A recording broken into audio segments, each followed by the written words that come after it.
WNEW, where rock lives, Billy Joel, of course. Good afternoon, it's Opie and Anthony. Hey. Saying hi to the 6 people that like us so far. Yeah, we're up to 6. We like that. We gained 3 listeners yesterday, actually. Mm-hmm. And today we're going for 4 more, so we have a total of 10 people out in the New York area that actually like us. The pressure's on. The pressure is on. Oh, we do have to say hi to all the people from Long Island that do remember us from our radio days on the island. We're getting lots of email from those folks, and we noticed. Thank you very much. Right? Back in the ancient days. Yeah, that goes back, 4 or 5 years ago now? Was that 1948? 49, I remember, post-war. So, Anthony? Yeah. You moved into your apartment. Congratulations. You're finally settled in the New York area. That's great. What? The movers. As the prom date said, that's a little premature. What happened? I have an apartment. And no furniture. Where's your furniture? I don't know. I haven't a clue. Right. The moving company took my furniture.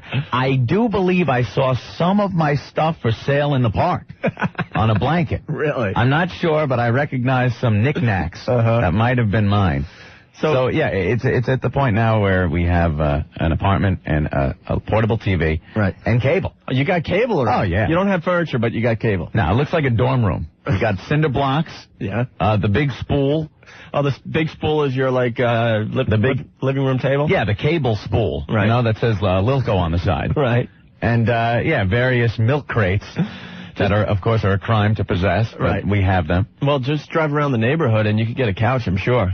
They're all out on the side of the road, so I'm just I got an old up in the air. I got an old yield sign if you need some decorations for your living room. Groovy. And I think I got a Budweiser bar lamp. A light, something that went over a pool table. Yeah, that's what I need over the dining room table. I got some stuff, and I got my old orange shag rug from the college days. If you want to borrow that until your stuff comes. A few 2x6s and bricks for shelves. And I'm set. Yeah, because you don't have your stereo yet. No. You know, I knew you were in trouble. Me and Anthony had to go to LaGuardia Airport last night. What a nightmare. 4-hour delays. We had to dodge all the lightning bolts that were coming down in Queens last night. That was amazing. Wow. Amazing. Absolutely amazing, the stuff that was flying through the air last night. But, there was delays, so Anthony decides to call his old apartment to make sure the movers got everything, and he got his answering machine. I got my answering machine, which means they didn't take my phone and answering machine. Right. And this was at 9 o'clock. And they were supposed to be out of there by then, right? With all your stuff. So long gone. Oh, so you're going to be in a great mood today. I'm in a fine mood. I don't care. All right. I'm one of those people, I don't care. Cool. Well, the phones are ringing off the hook. More hate calls. Cool. We'll get to that next. If you want to send a fax, 212-957-WNEW. And we're coming back with Third Eyed Blind. Stay there. 1027 WNEW, the Rock of New York, Pearl Jam from the Yield CD and Wish List. Good afternoon, it's Opie and Anthony on your radio for day, what are we up to, 4 days, 5 days? Yeah, something like that. 5 days, I think we've made it so far. Not bad. Not bad at all. And what's going on in the city today? Are the cabbies striking now today? Well, it looks like the city's in big trouble again.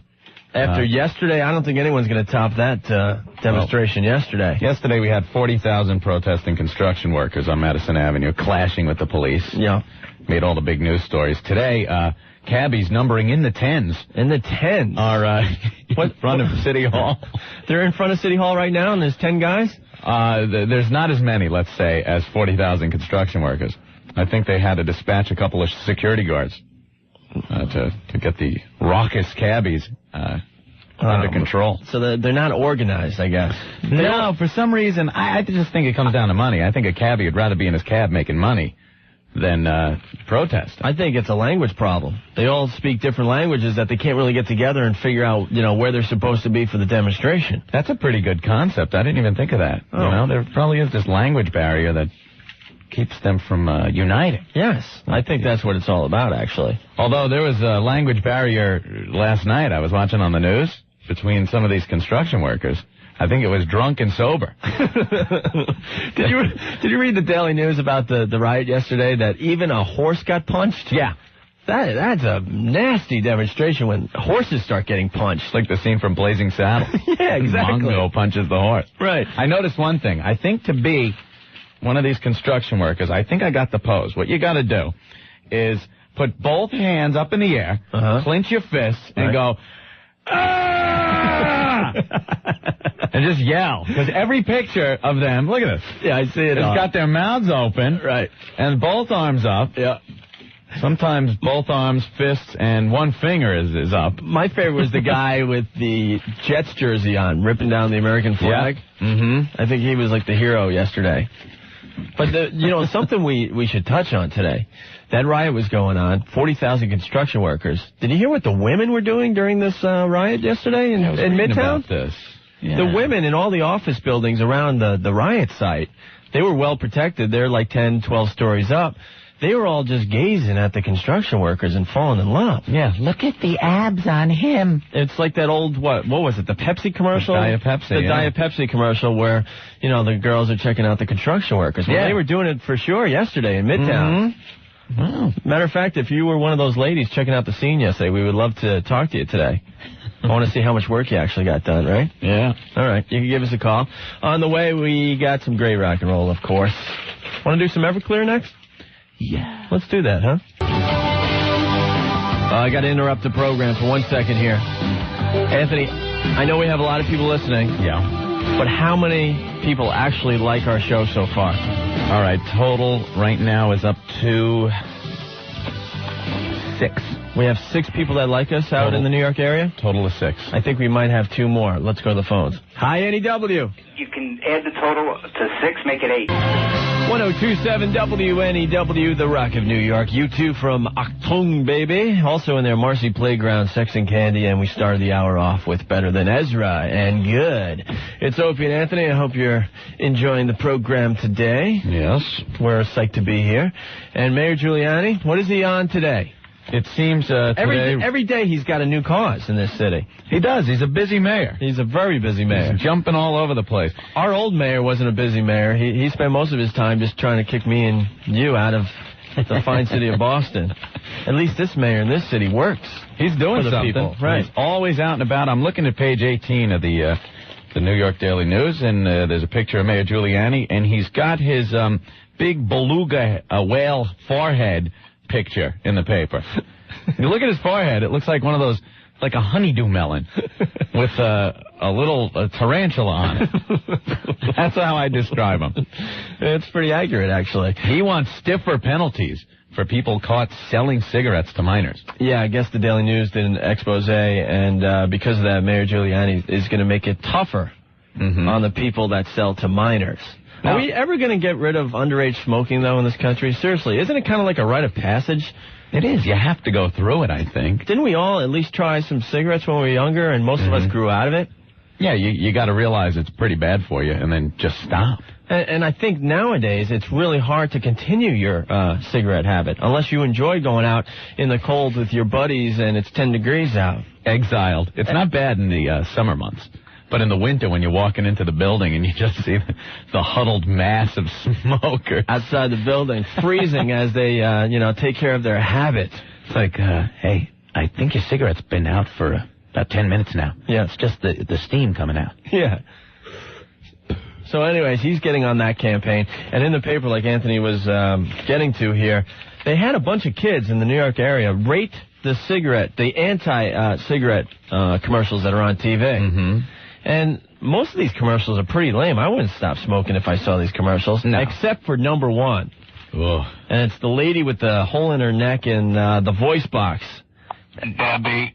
Debbie, yes. Her name is Debbie. What you see, the commercial opens with a close-up of Debbie, a woman with a hole in her throat who says she had her first cigarette at 13. When I was 13 years old, I started smoking. She tried to quit but couldn't. It's because nicotine isn't addictive. That's what she said? Or thought when she was 13? That's right.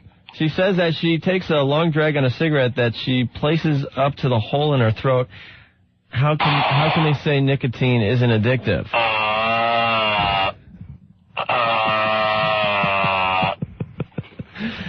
buy me a pack of cigarettes, kid. Yeah, when I see somebody, using a voice box, That scares me to stop smoking, without a doubt. That's enough to make you just stop. Yeah, we had a relative when I was growing up. I think he was related to the family. I'm not really sure because no one would talk to the guy. We were all scared S-less. The guy would come over for Christmas when we got all the relatives together, and he had the voice box, he had the hole in the neck, and he continued smoking the cigarettes through the hole in his neck. And he was exiled to another room because he would scare the kids. Come here, give Uncle Mike a kiss. No. Come here and give Uncle Mike a kiss. Yeah, what hole you want me to kiss? You know, and then, you know, we would sit around and start singing Christmas carols and stuff, and the guy would join in with his voice box because he was just trying to fit in with what was going on. Dashing through the snow, middle nose up.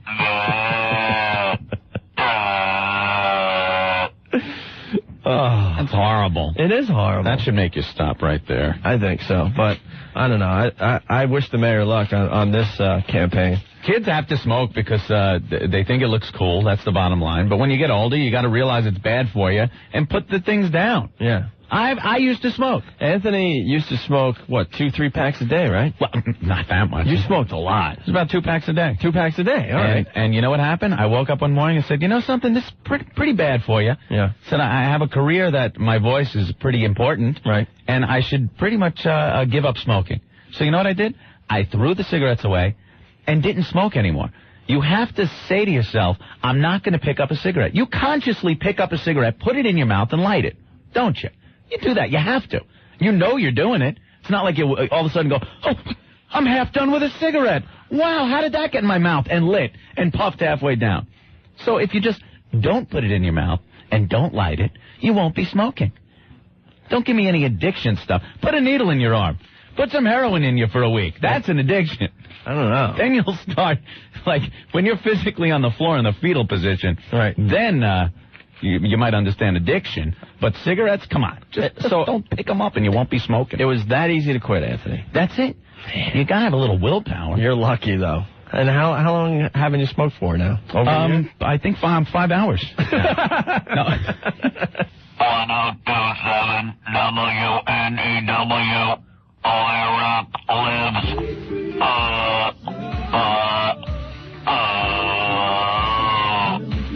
1027 WNEW, where rock lives with Joe Walsh.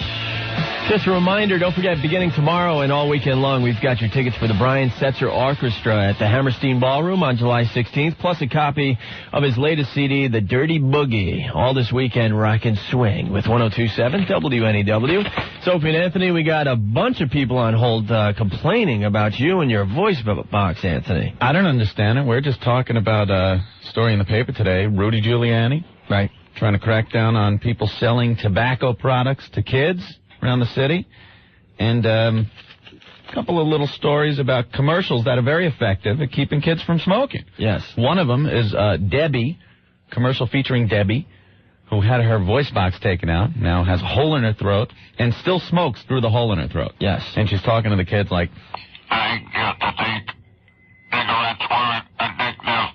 Now I know better.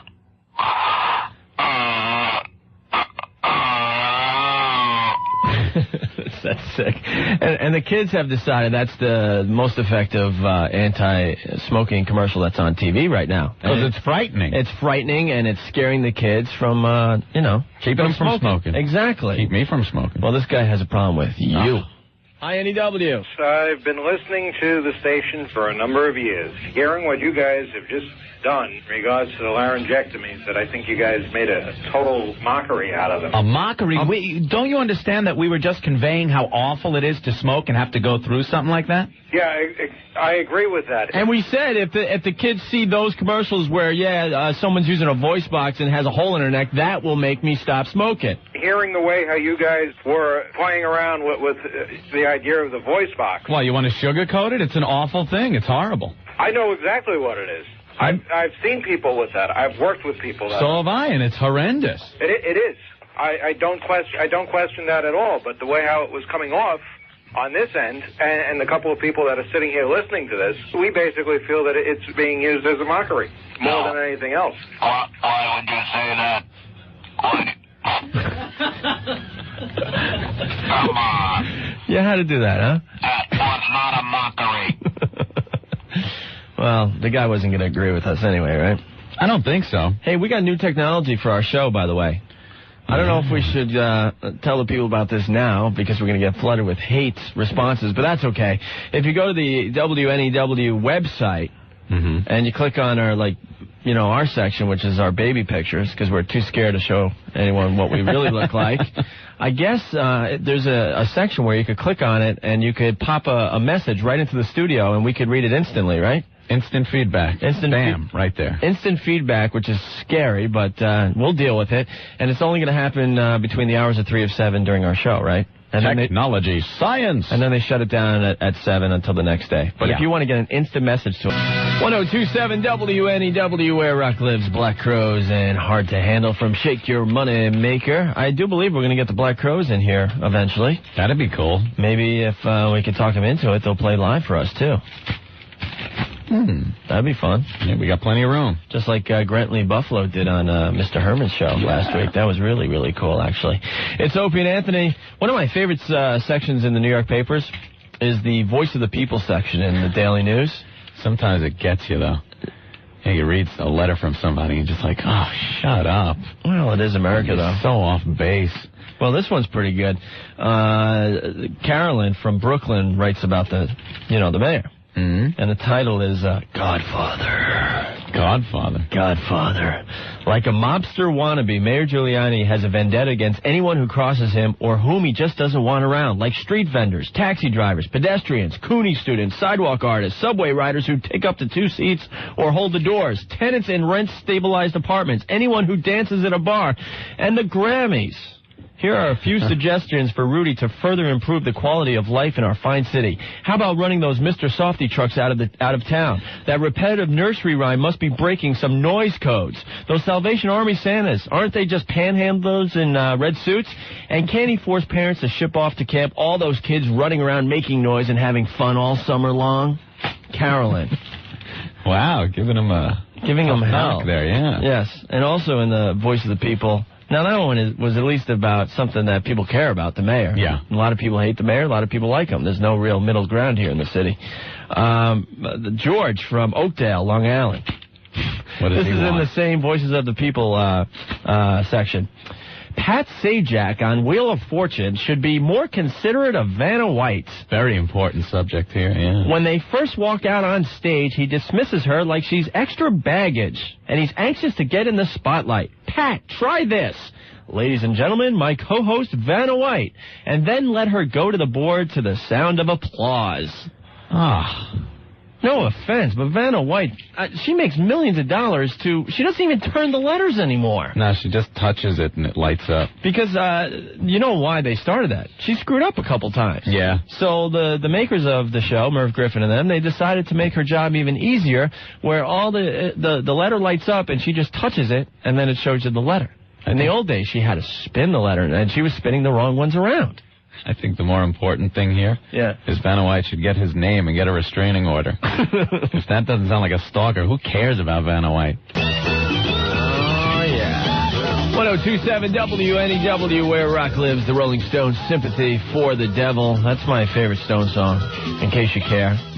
I know you don't. I don't know why I said that, but there you go. It's Opie and Anthony for the ride home. Thanks for checking us out. We are up to 10 people that actually enjoy the show, and we want to acknowledge those 10 people out there in Radio Land. Thank you very much. That's 10 more than we had on the first day. Yes, we're gaining listeners every 2 or 3 days. That's good. Yeah, we're slowly but surely building some type of following. I don't know what, but we'll get there eventually, right? Yeah. Okay. Also, if you're a longtime smoker, and you've been trying to quit for years and years and years and years, and you just have pretty much given up hope, give us a call. I think we could make you stop smoking, too. Yeah. Right? We'll get you to stop. Yeah, Anthony's got a surefire way to, get you to stop. Mm-hmm. I'm serious. So the phone line is 212-757-1027. Also, Anthony, it's going to be a big weekend for you. 4th of July weekend. 4th of July weekend. Plus, I know that you're a huge Star Trek fan. Yes. Huge. Probably one of the biggest Star Trek fans, right? The original Star Trek. Not the new stuff, right? Well, I just don't get a chance to watch the new stuff. But, the original is just kick in the pants, it's pretty fun. Well, Channel 11's going to have a Star Trek marathon this weekend. I heard about that. Where's that? And the cool thing about this, they allowed the fans to pick the top 25 episodes of all time. They got their website, www.wb11.com. And the countdown is going to start on Friday at 9 a.m. and go pretty much all weekend long. See if I agree with this. Well, what was your favorite Star Trek episode? A couple of them. Balance of Terror was a good one. The Romulans. Right. The cloaking device. Right. And the Doomsday Machine was good. The planet-crunching device. Did you like Spock's brain? No, Spock's brain was horrible. Well, that made the top 10. Now, that shouldn't be in there. I'm looking at the list. Where is Gamesters or Triskelion? Now, that had a big blonde bombshell in a loincloth fighting Captain Kirk. Right. Captain Kirk, all man in that episode, too. At one point, he belts her right in the mouth. But it was for her own good, because he had to get away. Right. And she was bringing him food or something in the cell, and he kind of laid into her and then grabbed her head, gently put her down. I know you're a beautiful woman, but I have to save my ship and crew. So what did you like about Spock's brain, then? Spock's brain was horrible. Didn't have phasers. Right. I want phasers. You want phasers? I want nothing action. but phasers. Okay. Yeah, a good episode like Gamesters or Triskelion. You had Kirk with the big blade, and he's going at the girl with the trying to slice. Right. You got the music. Right.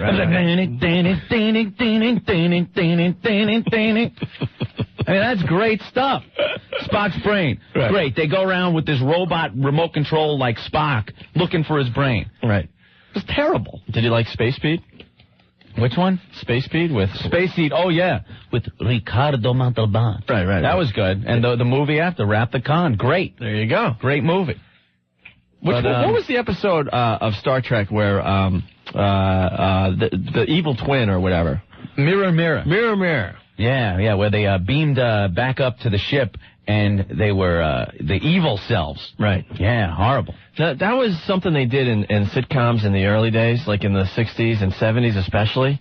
Yeah. Whenever a character had an evil twin, it was an easy makeup job. They gave the character a goatee and a beret, and now he's an evil guy. Remember Gilligan's Island, the evil Gilligan? He looked like a painter. He had the goatee and the beret on, and now he was the evil Gilligan. I remember an evil Darren Stevens with the same thing. He had the goatee. In the 60s, for the evil twin, you needed the goatee. You're absolutely right. And Spock had the goatee. Right. Unbelievable. So that's good. And if you're wondering, the number one episode chosen by the fans was The Trouble with Tribbles. Is there any doubt, you think? That was a great episode. That was a good, fun episode. kind of funny, but I don't think. But not enough phasers for you? I like battle episodes. Right. Klingons, Romulans, bring them on. Because Kirk just fully pumped with testosterone. Fire. Lock on Phase Zulu. Lock on phasers. Fire. Take her around. I've got to save my ship. 1027 WNEW FM, The Rock of New York. Wallflowers and Heroes from the Godzilla movie soundtrack. Yeah, it's Opie and Anthony. Created a lot of interest about Star Trek this afternoon. Yeah, I know. Channel 11 is going to be running the Star Trek Marathon starting Friday morning at 9 a.m. They're going to play the top 25 episodes of all time, according to the Star Trek viewers. Yeah. They've had something going on their website where you can vote for your favorite Star Trek episode. Geez, Trekkies on the computer? Wow. Yeah, exactly. Boy, I never thought I'd see that. Right. But a bunch of people calling in, and Anthony, they want to hear a little more Captain Kirk. Really? Yeah, they liked your Captain Kirk impression here. I'm astounded. The funny thing about Captain Kirk, his acting was absolutely horrible. I don't know how he got that job. Actually, he was. He had to be the worst actor ever. Ever. I can't believe. Stuck here again. Spock Bones. 1027 WNEW, The Rock of New York. Kenny Wayne Shepherd and Blue on Black. John Cafferty in there and Matchbox 20 and Push. It's Opie and Anthony. You're looking at the instant feedback that we hooked up today, huh? Yes, I am. All you got to do is go to the NEW website. Of course, www.wnew.com. You go to the Opie and Anthony section, and you could actually type stuff in, and I'm reading them as they come in. Yeah, it's instant feedback. I mean, we got the email and all that, but, we get into some interesting stuff on this show, and people want to comment immediately. So we're giving you that chance through the NEW website. You could pop a note right into the studio. Let me tell you what we have planned, too, in the coming months. We were, cutting edge as far as Internet goes. Yeah. We had cameras in our previous studio, so when we do things in here, bam, you saw it on the web. Yes. And there was some very interesting stuff going on. Yeah. We plan on doing here. One step at a time, though. Yeah. And maybe someday we'll talk about what Wednesdays mean to you and I. Yeah, that got us in trouble, too. Yeah, it did. All in due time, though. Go ahead. I'm reading one letter. Opie, is that your real name? No. If it is, I apologize for the years of abuse you must have taken as a child. Trust me, I didn't make up this name. And it's not a radio name. I got it when I was like 11 or 12. I was the only one. I was the only one in 6th grade that didn't have a nickname. And damn Julie Burson. What'd she do? She decided I needed a nickname. So it was between the kid from Lost in Space, Will Robinson, and Howdy Doody. Oh, dear. Yeah. Come here, young boy. Dear William. Whoa! Yeah, I guess Opie was better. Yeah, it was much better. So, right. And, a lot of people calling in and abusing me and stuff. The How's Aunt B line, heard it a million times. And Anthony's heard the spaghetti line a million times. How many times do I have to... It's Wednesday, every Wednesday. Hey, Anthony, it's Prince Spaghetti Day. Right? What? I can't hear. Come closer. What? Right. Is this Prince... A little closer. What? Shut up. Exactly. 1027 WNEW, where rock lives. Spin Doctors had two princes. I gotta stop doing something. It's Opie and Anthony, by the way. What? I can't talk anymore. What's the problem? Well, there's an espresso machine right outside the studio door that we've been taking advantage of today. I've been drinking some of that, too. Oh, my God. I think it's fantastic. Love this stuff. Love it, love it, love it, love it, love it. It should be outlawed, this stuff. Mocha espresso. Yeah. It's like crystal meth. It is. What's going on with that stuff? I'm trying to slow down my brain, but it's not happening at all. See, I can't talk. I know. I'm stuttering. You can get regular espresso here, right? You can get coffee here, and the mocha espresso. Mocha espresso is good, yeah. Right. All right. Let me boot up to calm down. Relax. Here. Yes. Okay. Yeah. Phones are ringing. Want to take another call here? Sure. Last call of the day. We could do that, right? Mm-hmm. Oh, what's the total on people that like us? We started the day with 6 people actually enjoying the Opie and Anthony show thus far. Mm-hmm. And Anthony, what is the total as it comes to the end of another show here? Opie, today the total 11. We gained 5 listeners today? We gained 5 listeners today that like us. We have plenty of listeners that don't like us. Oh, we're very aware of you guys. Yeah. Don't worry. You don't even have to call anymore. We're very, very aware. 11 listeners. But we got 11 people that actually enjoy the show. Thank you. Cool. Let's go to the phones.